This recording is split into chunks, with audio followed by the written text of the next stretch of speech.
While using all the peppers in each and every dishes, we are highlighted that pepper, which peppers or which chili we are using in that dish. India was known for pepper and chilies, and then after the Mexico, we are using a lot of chilies and spices in our cuisines.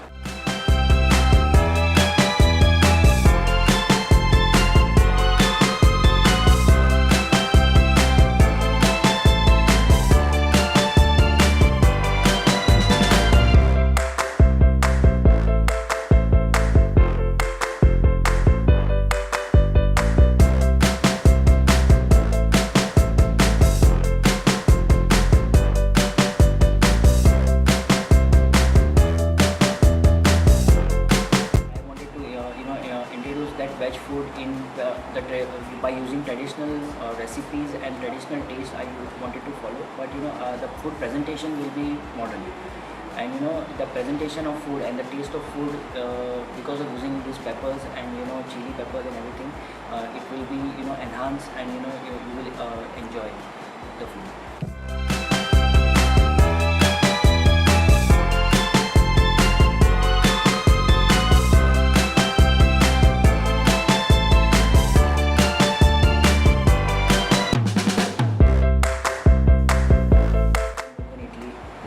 Hyderabadi korma idli. So basically all these twisted idlis are there, and then Genie tawa cheese idli is there, and then we have Genie cut dosa is there, and then we have Vittal vada, which is our specialty for Kamans.